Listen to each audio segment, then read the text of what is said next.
রাতে ঘুমানোর সময় আমার স্ত্রী যখন আমার বুকের উপরে এসে শুয়ে পড়ল, তখন আমি বেশ বিরক্তি নিয়ে ওকে বললাম, সারাদিন কাজ করে রাতে তোমার জন্য একটু শান্তিতে ঘুমাতেও পারি না।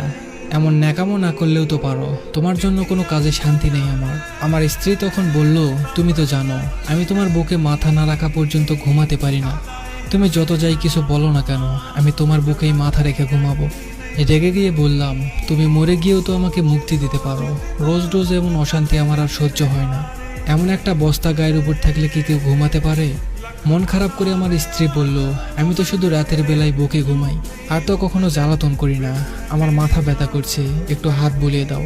এই কথাটা বলেই আমার হাতটা নিয়ে ওর কপালের উপর রাখলো। হাজারবার বলার পরেও, এমনকি গায়ে হাত তুলেও ওর এই স্বভাবটা আমি কোনোদিন পরিবর্তন করতে পারিনি। আপনারা নিশ্চয়ই ভাবছেন, আমার স্ত্রী আমার বুকের উপর ঘুমালে আমি কেন এত বিরক্ত হই। আসলে ওকে আমার এখন ভালো লাগে না। আমার অন্য একটা মেয়ের সাথে রিলেশন আছে, কিন্তু কিছুতেই মিতাকে বলতে পারি না। মিতা আমার স্ত্রীর নাম। এমন বেহায়া মেয়ে আমি খুব কম দেখেছি। ওর জন্য রাতে কণিকার সাথে তেমন কথা বলতে পারি না। ঘুমাতে এলে আমাকে ধরে রাখে, গায়ের সাথে মনে হয় খুব গরম কিছু লেগে আছে। মিতার কপালে হাত রেখে বুঝতে পারলাম ওর গা অস্বাভাবিকভাবে গরম, হয়তো জ্বর এসেছে। শীতের রাতে গরম কিছু কার না ভালো লাগে। আমি হাতটা ওর কপালের সাথে চেপে ধরে রাখলাম। ওর কিছু কষ্ট কমবে এই জন্য নয়, বরং এত সময় কম্বলের বাইরে রাখা হাতটা নিমেষেই গরম হবে সেই আশায়। সকাল 8টায় ঘুম ভেঙে দেখলাম মিতা আমার বুকের উপর ঘুমিয়ে আছে। গায়ে হাত দিয়ে বুঝলাম গা রাত থেকেই অনেক বেশি গরম হয়ে আছে।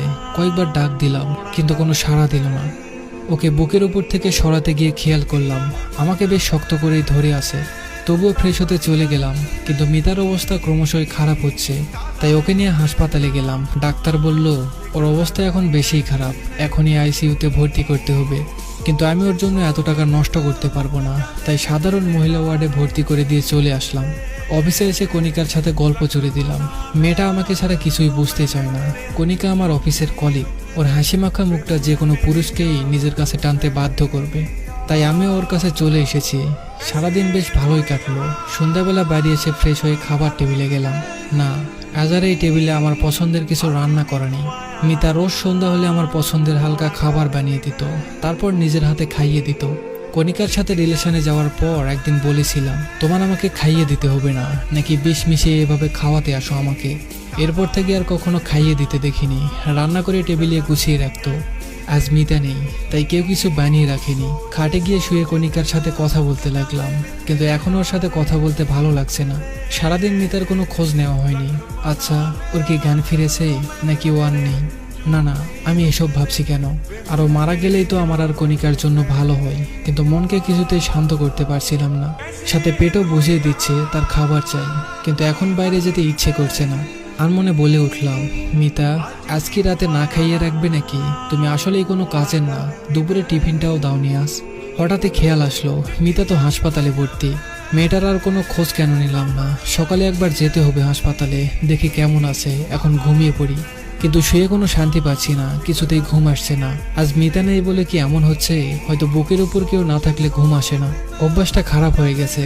রাত যত বাড়ছে মিতার কথা তত বেশি মনে পড়ছে, সাথে ক্ষুধাটাও বেড়ে চলেছে। কিছু সময় এপাশ ওপাশ করলাম, কিন্তু ঘুমাতে পারলাম না।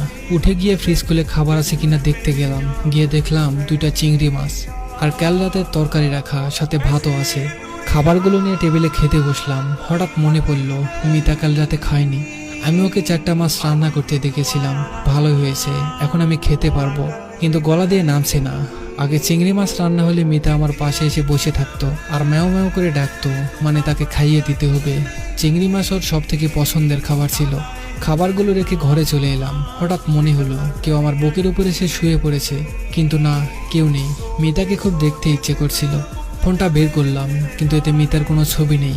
কণিকা সব ডিলিট করে দিয়েছিল। কিছু ভালো লাগছে না, তাই বাইক নিয়ে হাসপাতালের দিকে রওনা দিলাম ওকে দেখে আসবো বলে। কিন্তু হাসপাতালে গিয়ে জানতে পারলাম এত রাতে মহিলা ওয়ার্ডে কোনো ছেলেকে ঢুকতে দিবে না। কিছু করার নেই বলে ডাক্তারের কাছে ওর খোঁজ নিতে গেলাম। ডাক্তারকে বললাম সকালে যে মেয়েটাকে ভর্তি করানো হয়েছিল তার কি অবস্থা।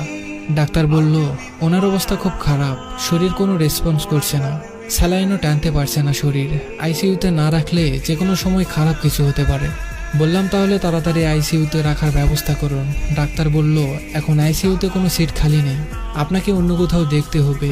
একটা সিট খালি ছিল যা বিকেলে বুক হয়ে গেছে। ডাক্তারকে কিছু না বলে চলে এলাম সেখান থেকে। শহরে আর কোনো ভালো হাসপাতাল নেই। বাইরে নিতে গেলে এখন অনেক সময় লাগবে আর অনেক টাকা খরচ হবে। বাড়ি ফিরে এলাম, কিন্তু বাড়ি ফিরলে মিতাকে বেশি মনে পড়তে থাকলো। কণিকার জন্মদিনে আমার কাছে টাকা ছিল না, অনেক চিন্তায় ছিলাম। তখন মিতা ওর গলার চেন আর নগদ 10,000 টাকা দিয়ে বলেছিল, আমার কাছে এত টাকা নেই, তোমার তো 20,000 টাকার দরকার, এতে হয়তো হয়ে যাবে, তুমি চিন্তা করো না। ওর দিকে এক পলক তাকিয়েছিলাম। ও মুচকি হেসে বলেছিল, তুমি চিন্তায় থাকলে আমার কষ্ট হয় অনেক, আমার এগুলো লাগবে না, তুমি নিয়ে নাও। চেনটা ওর মায়ের দেওয়া বলে ওটা আর বিক্রি করিনি, কণিকাকে দিয়ে দিয়েছিলাম। চোখের কোণে মনে হলো পানি জমা হচ্ছে। আজ অনেকদিন পর মিতার সাথে কাটানো সকল মুহূর্তের কথা মনে পড়ছে। আমাদের ভালোবাসার তো কোনো কমতি ছিল না, তাহলে কেন এত দূরত্ব তৈরি হলো আমাদের ভিতর? মিতা আমাকে নিজের সবটা দিয়ে আগলে রেখেছিল, তাহলে আমি কেন মিতাকে কষ্ট দিলাম? অফিস থেকে ফিরতে মিতা আমাকে রোজ জড়িয়ে ধরতো। একদিন ওকে বললাম, ছেলেদের শরীর লাগলে ব্যবসা করো, কিন্তু আমাকে এত বিরক্ত করো না। সেদিনের পর থেকে মিতা আর আমাকে জড়িয়ে ধরতো না। শুধু রাতে আমার বুকে ঘুমানোটাই পরিবর্তন করতে পারিনি। ওর নাকি আমার বুকে না ঘুমালে ঘুম আসে না।